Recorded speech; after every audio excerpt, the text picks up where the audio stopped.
Mercredi 24 juin 2015 à Bruxelles, le ministre Rachid Madran de la Wallonie-Bruxelles ainsi que Madame Mouchitoukat de la République démocratique du Congo ont signé un nouveau protocole de collaboration entre leurs deux gouvernements visant à renforcer les synergies et les échanges entre acteurs concernés en matière d'aide à la jeunesse. Le ministre Madran s'était rendu au mois de mars dernier en République démocratique du Congo. Lors de cette visite, une évaluation du protocole conclu précédemment entre les deux gouvernements pour soutenir l'accompagnement par la communauté française de Belgique de la mise en œuvre de la loi portant sur la protection de l'enfant en République démocratique du Congo avait été effectuée avec les acteurs de terrain. La nouvelle mouture du protocole a donc été affinée et enrichie en fonction de ces échanges. À l'issue de cette signature, les deux personnalités ont accepté de répondre aux questions de l'info en ligne des Congolais de Belgique. Madame la ministre, c'est Cheikh Fita de l'info en ligne des Congolais de Belgique que nous voyons ici à la Fédération Wallonie-Bruxelles. Est-ce que nous pouvons connaître la raison qui a poussé votre venue ici? Ma raison d'être ici à Wallonie-Bruxelles, c'est parce que nous avions eu fait des travaux ensemble quand mon collègue ministre était arrivé au pays, mon collègue ministre en charge de la jeunesse. Alors, nous nous sommes dit, comme nous avons un protocole, nous devons d'abord mettre les tout ensemble pour que nous voyions ce que nous pouvons faire dans l'ensemble pour aider la jeunesse et plus particulièrement les enfants. Et plus particulièrement, quel est le point focal de cette coopération? Parce que c'est grand, hein, la jeunesse. La jeunesse, c'est assez grand, oui, je n'en disconviens pas. Si nous sommes là, c'est parce que nous avons eu un protocole à signer ensemble pour aider la jeunesse, surtout celle qui est beaucoup plus vulnérable au niveau de la République démocratique du Congo. Parlant de jeunesse, il y a le phénomène Chegué. Il est aussi dans le protocole, d'accord? Tout à fait, parce que nous parlons de la jeunesse, c'est dans l'ensemble. On ne peut pas faire la discrimination, telle jeunesse. Non, non. Nous voulons prendre cette charge-là dans l'ensemble. Et tous les enfants doivent être récupérés, ceux-là qui se disent les enfants de la rue, les enfants à phénomène sorcier. Nous devons récupérer tous ces enfants en créant peut-être un centre de santé où nous devons réunir tous ces enfants, les récupérer afin qu'ils puissent être rééduqués. Bon, parlons un peu des chiffres, madame. Demain, les examens d'État prennent fin. Il y a à peu près 600 000 jeunes qui présentent leur bac. Est-ce que vous avez le taux de scolarité de la jeunesse entre 0 et 18 ans?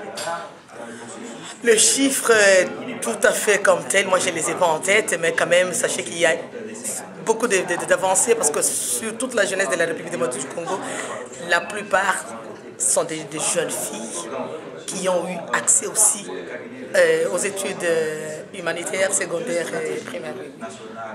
Ok. Et une toute dernière question. Il y a bientôt des élections. Et nous savons que de 2011 à 2015, on n'a pas enregistré les jeunes. Et donc, ils risquent de ne même pas voter. Quelle est votre position par rapport à cette discrimination? Il n'y a pas de discrimination. Je peux vous confirmer qu'il n'y a pas de discrimination parce qu'il y a aussi une période d'identification et de recensement qui a été déjà fait. Et nous sommes dans le processus. Tous ces enfants-là qui ont un tel âge de voter, ils doivent être votés parce qu'ils sont déjà recensés au niveau de la République démocratique. En tout cas, tout se passe bien dans l'ensemble. Et pour votre information, il y a eu déjà des dépôts de candidatures. C'est dit qu'il y a beaucoup d'avancées. Les élections seront là bel et bien. Vous n'avez pas tellement répondu à ma question. J'ai dit que ceux qui ont eu 18 ans entre 2011 et 2015 n'ont pas encore été enregistrés. Si on compte les diplômés d'État de cette année, un demi-million fois 4 années, ça fait 2 millions au moins. Tout à fait. Oui, et ils vont voter ou pas? Ils vont voter parce qu'il y a un mécanisme qui est fait au niveau de la CENI. Là, ça, ce n'est pas dans mes prérogatives. La CENI va s'en occuper. Ok. Et le dernier mot? Bon, le dernier mot, moi je suis très contente parce que ce protocole d'accord va vraiment aider la jeunesse congolaise, toute particulière, parce que je sais qu'il y aura beaucoup d'avancées et nous aurons aussi des évaluations à faire 2 ans après. Monsieur le ministre, bonjour. Bonjour. Vous venez de signer un protocole d'accord avec la ministre congolaise de la jeunesse. Est-ce qu'on peut connaître la quintessence de ce protocole?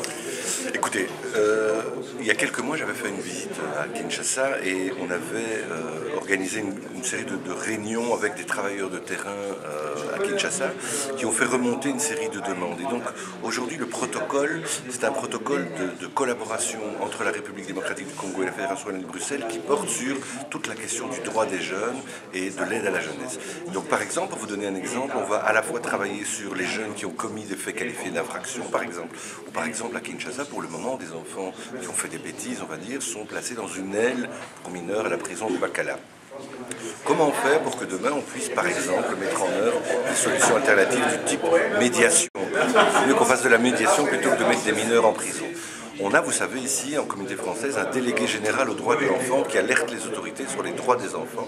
Bien, on est en train de travailler pour qu'au Congo, en République démocratique du Congo, on ait le même type de dispositif. On pourrait l'appeler ombudsman, délégué général, à voir. Mais ce serait une personne, une structure qui pourrait alerter les autorités sur des situations que vivent des mineurs en difficulté. Je pense que c'est nécessaire de le faire.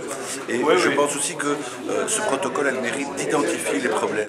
Bien, monsieur le ministre, qui dit protocole dit chiffres, est-ce qu'on peut connaître l'enveloppe qui sera attribuée à cela?